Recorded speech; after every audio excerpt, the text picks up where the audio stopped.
Hi, and welcome to the OrgDev Podcast. So, how can you create better relationships between people and groups who have disliked each other for years? How is it possible to work with people you don't agree with? In these increasingly polarized times, there's never been a greater need for organizations to bring people together to allow everyone to contribute and to solve our most complex problems. And facilitation plays a key part in this. So, who better to invite than the brilliant Adam Kahane to be our guest today to help us explore this? Adam is Director of Reos Partners, is an international social enterprise that helps people work together to address their most important and intractable problems. He's devoted a large part of his career to creating a better definition of facilitation and upgrading the capability of facilitators across the world and trying to codify some of the magic of what happens in a facilitated space. He has a remarkable career that's covered 50 countries, and his facilitations played a key role in the rebuilding of nations and relationships after the end of apartheid and the Colombian Civil War.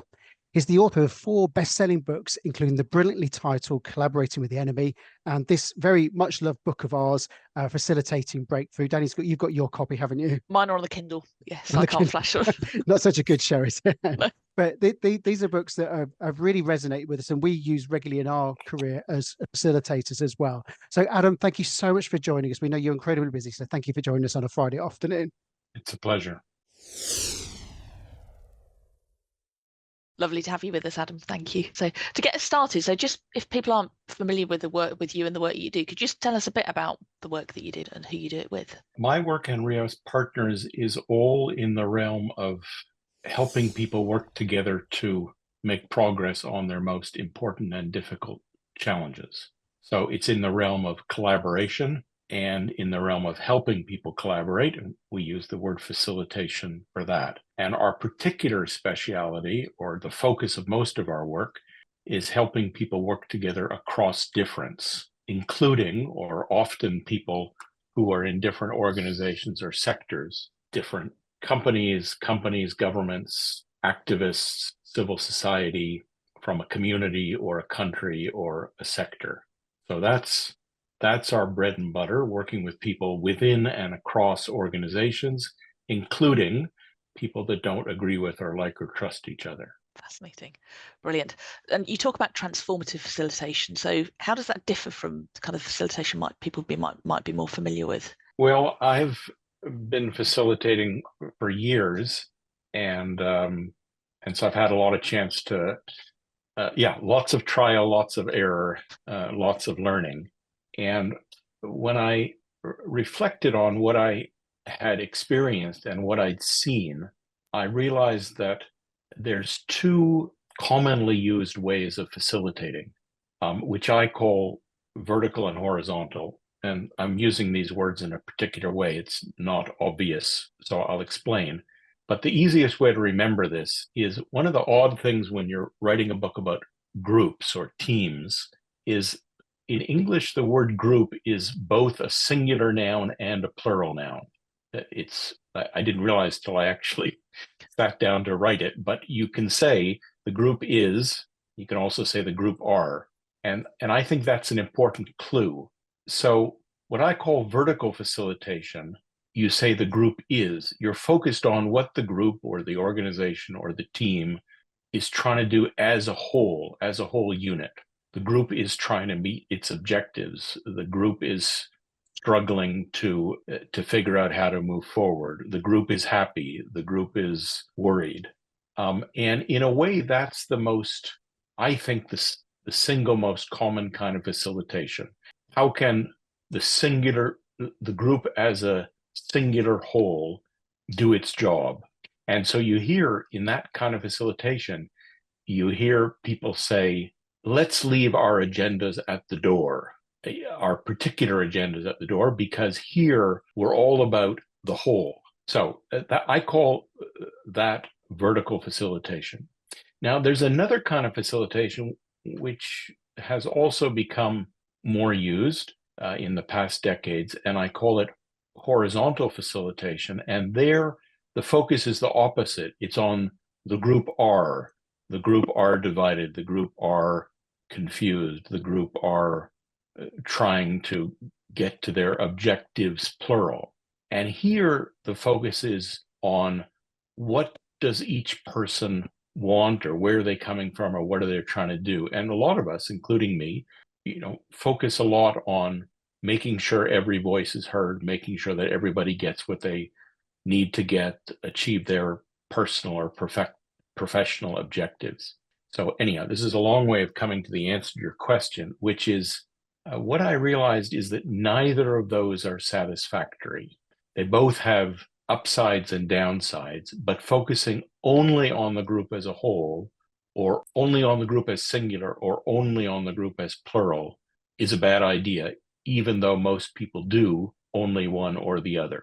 And what I'm using the word transformative facilitation not to mean in between those two, but moving back and forth between them.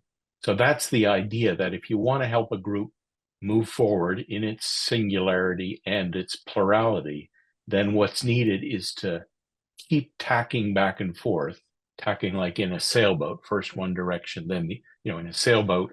I don't know if you ever sailed small boats, but you can't go right into the wind. You've got to go one direction, then another direction, then another direction. That's how you make your way forward. So I'm arguing that the essence of facilitation, the essence about moving forward in a group, is to move back and forth, to tack between vertical facilitation and horizontal facilitation. And that's what I call transformative facilitation. And I think, as you talked about sailing, is you have to really pay attention to what's going on. It's not a case of we go left and then we go right, and it requires this facilitator to be more sophisticated and kind of more agile, I guess, and nimble in terms of which particular approach they're adopting. Yes, well, I grew up sailing small boats, and that particular position of sailing is the most exciting, and you have to move back and forth. And the key thing is the word you used, Danny, which is you have to pay attention. You have to really be alert to what's happening with the wind and with the water and where your weight is. If you're not paying attention, at least in a small boat, you can be caught off guard and literally capsize, turn upside down. What I argue is that the single most important thing in facilitation is to be attentive to what do I need to do next? Given what's happening right now in the group, how do I need to tack? And that's the key. And you use, in the book, you talk about 5 critical questions that you need to be asking at different times, and you look at them vertically and horizontally. And the skill is basically, it's kind of giving you all of the ingredients, but you cook them up in different ways depending on the situation. Is that a way of understanding it? When I talk about vertical and horizontal, that's the most general description. This plays out in 5 particular ways. In facilitation and in helping groups work together to get where they're trying to go, we're always dealing with these 5 questions. How do we see our situation? How do we define success? How do we get from here to there? How do we decide who does what? And how do we understand our role? And that each of these 5 questions has a vertical move and a horizontal move. So 5 times 2 is 10. There's only 10 things you need to be able to do. That's a pretty small number. But the challenge is, how do I know when to make which move? That's where the skill, the alertness, the experience comes in. So yes, I provided not a recipe, but a set of 10 ingredients. And the answer is put them together as is, or use the one needed next. That's the recipe. I love that. And there's something else that you said, which is that groups, because you are kind of sort of, it's the role of facilitator when you're working with them, and you talk about the dangers of facilitation, which is a brilliant term, where potentially people can tell if you're taking them in a certain way, or they're trying to sort of gauge your motives and your agenda as well. So how important is it? You talk about the fact that the actual role of facilitation is actually about removing obstacles to allow people to talk. Do you sort of see that as a key factor? There's 2, I want to just answer 2 parts to your question. The first is that lots of people think facilitation is about getting people to do things, about manipulating them. I had a mentor named Bill O'Brien, an important person in the field of organizational development when he was CEO of Hanover Insurance, because one of the first values-led companies, very interesting story in Peter Senge's The Fifth Discipline. Bill told me that everybody, even the most simple person, can tell if you're trying to manipulate them. So it doesn't work. It never works. But my experience is that when you're working with a group, well, when you're working with anybody, but in this context, a group for the first time, people are watching you very carefully to try to decide what's this person really doing here. And they can usually tell. I often have the experience that people are watching me to see whose agenda am I aligned with? Did the boss tell me to do something? Am I aligned with some faction? Do I have my own agenda? I tell the story about the first big facilitation I did outside of the organizational context back in 1991 when I first worked in South Africa with a group of politicians and business people and activists that were thinking about the transition from apartheid to democracy. And one of the members of the team who I became friends with told me later, Adam, when we first met you, we were certain you were trying to manipulate us. It's only when we realized you actually didn't know anything that we decided to trust you. So I'm not saying that not knowing anything is, knowing nothing is the recipe, but the point he was making is that we were trying to figure out what your agenda was. And when we realized you didn't have one other than helping us do what we were trying to do, that's when we were able to trust you and relax. And I was able to do my job. So that's part of it. But I think there's something more profound, which is that many of us think about facilitation as getting people to do things, even if it's not manipulation, getting people do things for their own good. And so when I give talks on facilitation, 100% of the time, somebody will ask in the question and answer period, how do you get people to, how do you get people to go along? How do you get people to work together? How do you get people to participate? It's really a common mental model. I use this phrase myself often. And when the facilitators are meeting in the bar, their stories are often about this. How did you get people to do this? How do you get people to do that? And I've come to realize it's a fundamental error. And the person who taught me this was a man named Francisco de Roo. He's a Colombian. He's a Jesuit priest, and he's a very famous peacemaker. He did heroic things during the Civil War, in very dangerous things to get people to work together. And more recently, he was the president of the Commission for Truth, Reconciliation, and Non-Repetition. It's a very important body established in Colombia after the signing of the peace accords. And in 2017, just after he'd been appointed to this role, I was facilitating a workshop in a region of Colombia, and I was surprised to see him in the group because he'd just been appointed to this big job. I didn't know why he'd come to this local meeting. I knew him and I admire him a lot, and I asked him why he'd come. He said he was interested in the methodology. He thought it might help him in his new job. Anyhow, we were facilitating this workshop. It was going quite well. In the end of the first day, people were working together, a workshop of former combatants and business people and philanthropists and Afro-Colombian people and indigenous people and NGOs who have lots of things to fight about and definitely don't agree with or like or trust each other, but it was going well. And we were making progress. And Francisco comes running up to me at the end of the first day. He says, Adam, I see what you're doing. And I said, well, Francisco, what am I doing? And he said, you are removing the obstacles to the expression of the mystery. And this incident is what motivated or gave me the idea for the book you were holding up, Darren, which is, I talked to him about it for some hours afterwards. And by mystery, of course, he didn't mean a Agatha Christie mystery that you can solve. He meant some mystery in a Jesuit sense, which is called a mystery because it's mysterious. Above my pay grade, can't tell you what the mystery is. But I thought what was very practical in what he was saying to me is he was saying removing the obstacles to the expression of the mystery. And I found this, the more I worked on it, and it became the central theme in that book, is that actually what we're doing as facilitators is not getting people to do anything. We can't, at least I can't. I can't get anybody to do anything, not my colleagues, not my subordinates, not my family. I mean, really nobody. And so I really think as a facilitator, I have zero capacity to get anybody to do anything. I mean that. But what I can do is I can remove the obstacles that are standing in the way or that are obstructing them from doing what they're trying to do. And I found this a very practical orientation, that now I can go through a workshop agenda or design, and I can really think of every piece of it as, what am I doing with the program or the room setup or the preparation or the way I'm doing my work? That is about removing obstacles. And then specifically, just to go one step further, to removing the obstacles to connection, contribution, and equity.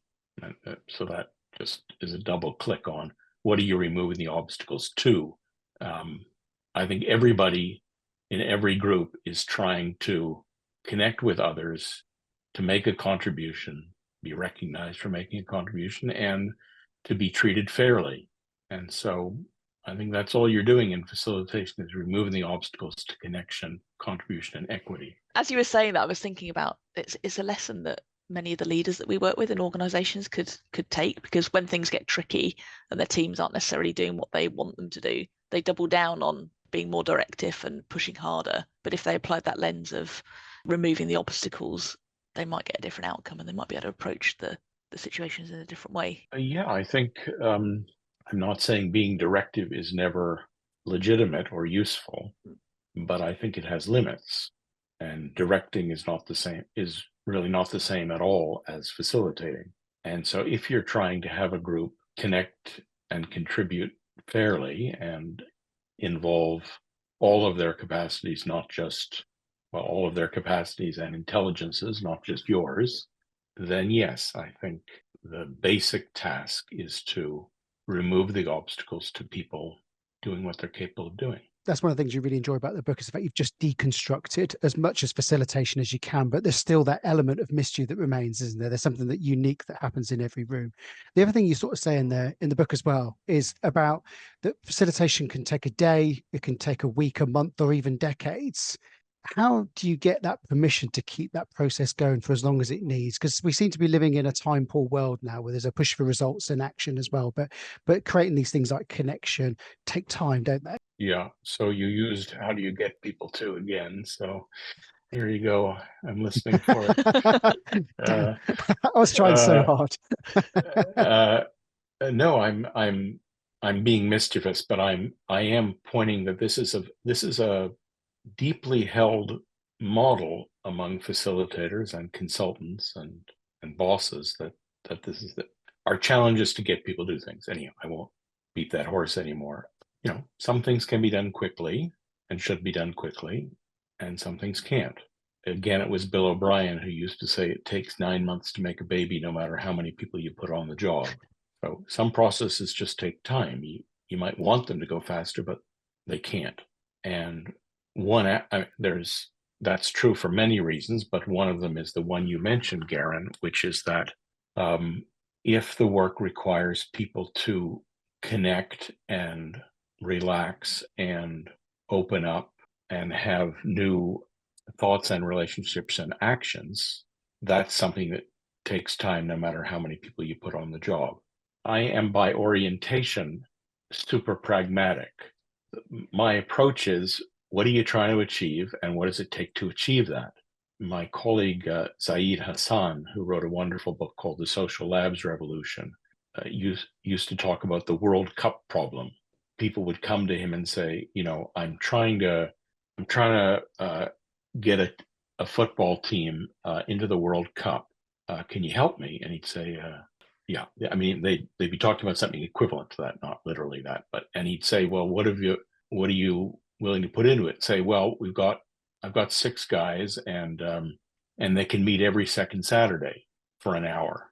His answer is, or the point of the story is, you can't do it. You can't win the World Cup with 6 guys meeting for an hour every second Saturday. It just can't be done. So for me, the question about time is, what are you trying to achieve, and are you willing to do what's necessary to achieve that? Some things can be done in an hour every second Saturday, and some things can't. And I think the discernment is which is which. which are we going to need a generation to do, working every day for 25 years, and which are the things that one person can do in half an hour and it's done, and not to mix those two up. And you've had an intensely fascinating career that's taken in sort of organizations like Shell, and obviously the formation of Reos Partners. What has been your journey into this facilitation field? Well, my academic training is in a way the opposite of facilitation. I studied physics at McGill and then energy policy at Berkeley. My first jobs out of university in research institutes and companies and government agencies were all about being an expert, knowing the right answer. In fact, how to come up with the right answer quickly and assert it. That's sort of my thinking about my training, and certainly how I was as a young man. And when I got to Shell in the global planning department, the scenario department, what I was taught for the first time is that at least the role of that department at that time was not to make plans for the company, but to facilitate executives and managers in different parts of the company for each part to make its own strategy and plan. So I learned to become a facilitator. I had some expertise in that because I have this background in energy policy, but not much. And then during the time I was still a Shell employee, I got involved in this project in South Africa I mentioned, where Shell lent me to this team of South African people from different organizations, politicians, business people, trade unionists, activists from left and right, opposition and establishment, men and women, black and white. And that's when I really discovered this amazing thing that even people who are very different, even people who have literally been in violent conflict, it is possible to work together. And this was an amazing discovery. And that's how I ended up resigning from Shell and immigrating to South Africa and marrying the project organizer and then embarking on that kind of work, that kind of facilitating multi-stakeholder collaboration full time. And that's what led to the founding of Reos Partners. And that's what we do. All of us do around the world. And then if you look at the full spectrum of the work you're involved in, what brings you most joy? And has that shifted over your career? Well, I think probably a lot of that, or a lot of the highlights, have been in helping people who think that they need to work together. They need to work together with others, but they are not sure they want to or that they can, that they're really torn. It's the two senses of the word collaboration. On the one hand, collaboration simply means to work together with others, but it also means, as in when you call somebody a collaborator, for example, in the context of the Second World War, it means to betray. So it has, in a way, two opposite meanings. And I think that's important because all collaboration has those two dimensions. On the one hand, I think I need to work with these people, whether or not I like them, in order to do what I'm trying to do, get where I'm trying to go. And on the other hand, I'm not sure I want to, or maybe I even think I might have to betray or give up on something important to me. So that's, for me, not an unusual, but a common experience of collaboration. I think I need to work with these people, but I'm not sure I want to or will be able to. So in that context, Danny, for me, the wonderful experience is when people discover they can, which doesn't mean they completely agree with or like or trust the others, but they find they can work together and gradually find areas where they can agree and trust and get along with and do things together. This is a immensely rewarding experience, and I've had that experience in very high conflict situations where the participants are literally at war with each other.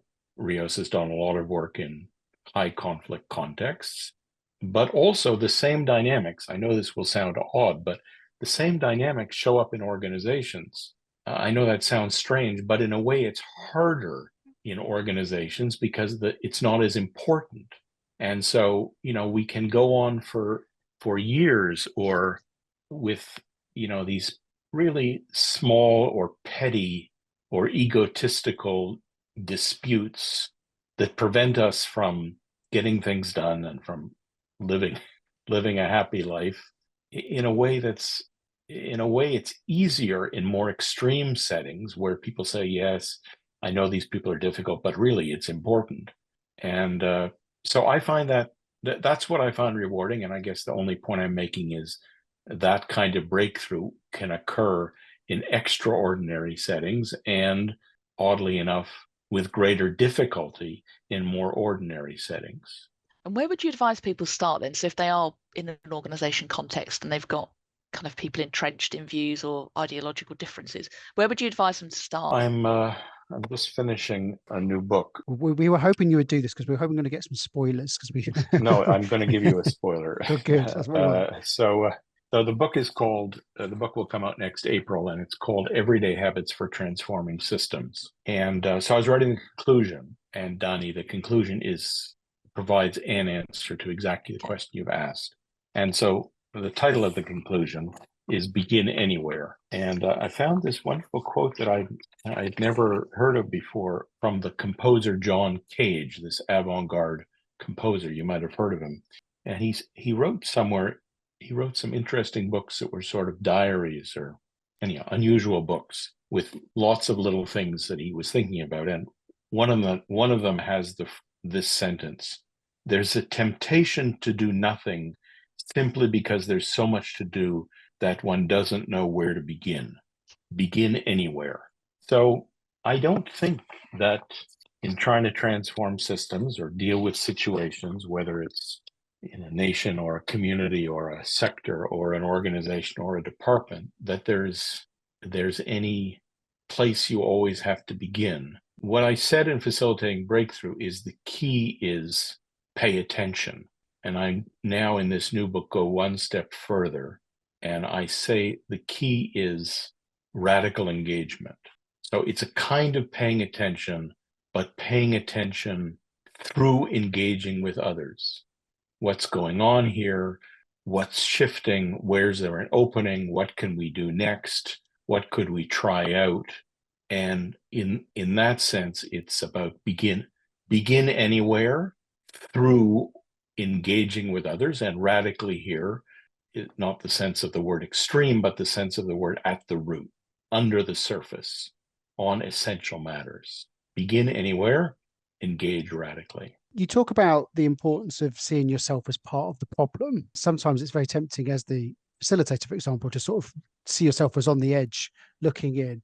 Do you see that as a key part? The facilitator doesn't necessarily have to be a professional facilitator. The leader can play a facilitator. Any members of the team can play that role, can't they? Yeah. So let me deal with that in reverse order, because I think one is straightforward and one is quite profound. So yes, I'm using the word facilitator to mean anybody who helps a group collaborate. And that can be a member of the group or an outsider or a coach or a boss or a professional facilitator. It can be on Zoom, it can be in person, it can be for 10 minutes or 10 years. And what I tried to do in the book Facilitating Breakthrough is to offer, what I consider to be a fresh, universal, or a new general theory and practice of facilitation in terms of these 10 moves. Now, the question about the role of the facilitator to me is crucial, but not at all straightforward. And I think the normal way of thinking about it is that the facilitator is somebody outside who's not involved, is not the right way of looking at it at all. Or let me say, not the most powerful way of looking at it. Now, that doesn't mean a facilitator can never be somebody from outside the organization or the system. In my work, I'm almost always playing that role. But the key is that if you want to really be useful, then you have to be aware and conscious and take responsibility for the role that you are playing. And to pretend that you're not involved is, I think it's irresponsible. even an outside facilitator is involved by virtue of the role they're playing and the power they have and what they're doing. But it goes further than that. I guess the short version is what Bill Torbert said to me, that the old expression, if you're not part of the solution, you're part of the problem, is not the most powerful formulation. The most powerful formulation is, if you're not part of the problem, you can't be part of the solution.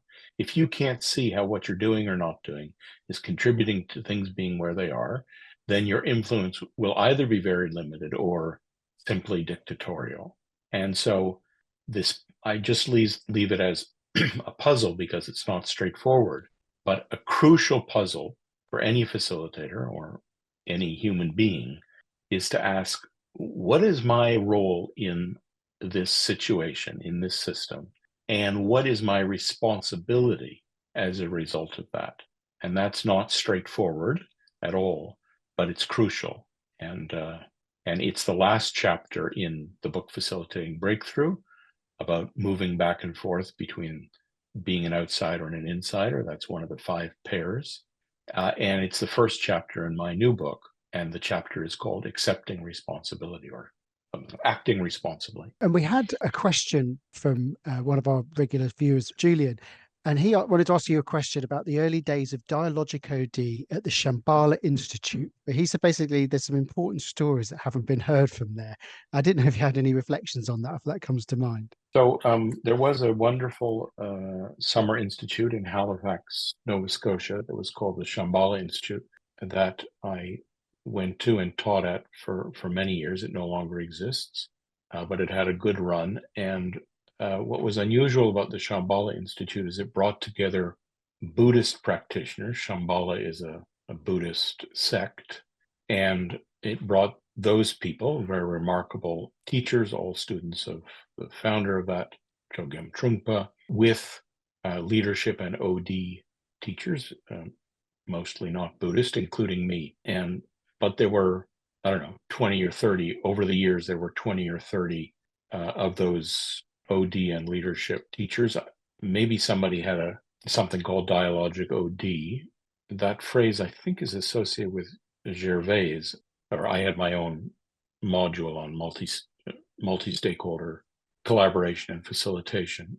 But I think so I don't know the specific answer to the question, and I don't know what mysterious or what important thing happened that I wasn't aware of. Maybe it was in some room I was not invited into. But what I took away from that 10 years was this, speaking most generally, this attempt at a synthesis between, you could say, outer work and inner work, and the Mobius strip of how working on your internal condition impacts what you do in the world and what happens in the world, and what happens in the world influences your inner condition. It's not one or the other. I certainly don't think it's true that you have to do one or the other, or you have to do one first and then the other. I think this is nonsense. But the idea that they're interconnected I think is obvious and important and true and important. If you look back, what would you say some of the biggest lessons you've learned so far are that you'd like to share? My way of learning, I don't know if everybody learns this way, but I think things are one way, and I act on the basis of what I think, and I hit my head very hard, and I fall down, and I pick myself up, and I wonder what happened there. So all of my learning is from things not being the way I thought they were, and discovering it the hard way. And my books are just long lists of failures. I wanted to call one of those books My Life is a Failure, but the publisher nixed it. But it's true but 90% of the stories in my books are of things I thought were one way, and they're not, and what I learned, how I understand things now. And I could mention many, but maybe I'll just mention one line of thinking or one line of learning, which has gone from my very first attempts to understand this field and my first book, Solving Tough Problems, all the way to now. The book I mentioned is my 6th book. And there is a thread through it, which is that when I started off, what I was most interested in or most focused on or most aware of was this coming together, this people who were separated coming together and working together. And that's the essence of multi-stakeholder work. That's the essence of all facilitation, is people who are separate come together and do something together. And that's at its simplistic level, that's the essence of work in South Africa. Apartheid, the word apartheid in Afrikaans just means apartness. So what was going on in those workshops is overcoming apartness. And the word I use for that drive, which I think is crucial, is the word love. And I'm using the word love in the very particular sense used by the theologian Paul Tillich, who said love is the drive to unify the separated. So I used to think that was the big thing. And my first book was really, if I look back on it, about that, about how to unify the separated. And when you asked me what were my big experiences half an hour ago, that's what I said. It's that joy of finding we thought we were separate and we find that we can connect, or maybe that in some sense we're part of the same whole. I now think that's only part of the story. And in particular, I think there's another part of this, which I call power. Tillich says power is the drive of everything living to realize itself with increasing intensity and extensity. And I've written a lot about this tension between power and love, all based on a sentence of Martin Luther King Jr. when he said, "Power without love is reckless and abusive." That's why a lot of us got into facilitation.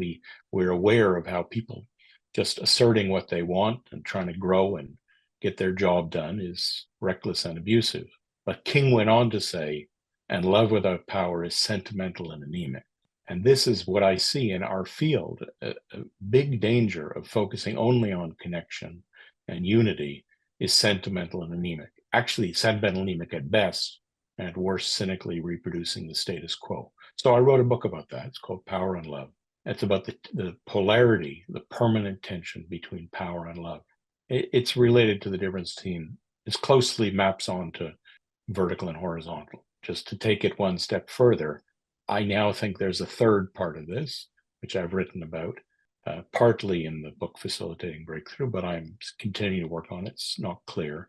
It's power and love and justice, which has to do with the nature of the relationship between people and whether it's seen as fair. I'm gradually learning my way in by bumping my head into how do you work with these three, I would call universal human drive. And I think, just to come to the punchline, that's really the core of facilitation and the core of OD. If OD is about helping groups and organizations, then I think paying attention to these fundamental human drives, the drive to power, the drive to love, the drive to justice, contribution, connection, equity, this is as close to the bedrock as I've been able to get. Underneath there is just mystery. Really powerful way to describe it. And I guess what's really nice about your books is the refreshing honesty about your journey as well. That's one of the things that makes the book so engaging. We also ask every guest the same question at the end, which is, what advice would you give someone who's considering starting a career in facilitation? Like they're either considering it or they're seeing an opportunity to begin it. What would you recommend for them? Well, begin anywhere. I think that's the most important thing.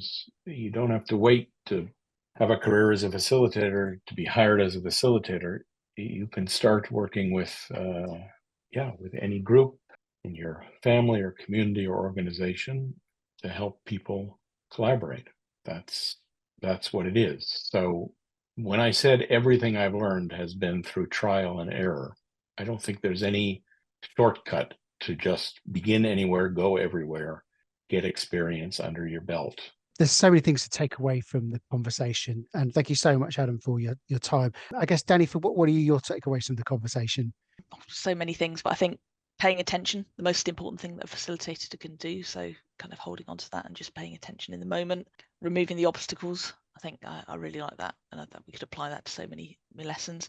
And then I think the last thing you said about learning your way in by bumping your head, do your thing, bump your head, learn from it, recalibrate, adjust, do it differently, and then learn it again. So they would be the three things for me. Brilliant. Yeah, same for me. I love the bit about seeing yourself as part of the problem, the importance of that. And the fact that Adam mischievously caught me out, but that you can't get people to do things. So thank you for that. Well, maybe you can, Gary. Maybe you can. I don't know. I've got can. Also that collaboration has two meanings, and just the importance of it. And it doesn't have to be harmonious. You can have people that just, when they find out they can talk, they don't agree, but you have to find a way as well. If people want to follow your work, obviously you've got this fantastic book coming out, Everyday Habits for Transforming Systems. How can people follow your work and keep up to date with all your latest thinking? You can subscribe to the newsletter at Reos Partners, reospartners.com. I guess you can put in the show notes. I'm on Twitter, LinkedIn, and I post a lot about my thinking and questions and stuff I'm wrestling with, and so happy to engage with people in those three ways. But thanks very much. Thank you so much, Adam. Really appreciate it. Thanks for your time. Thanks, Adam. Okay, cheers.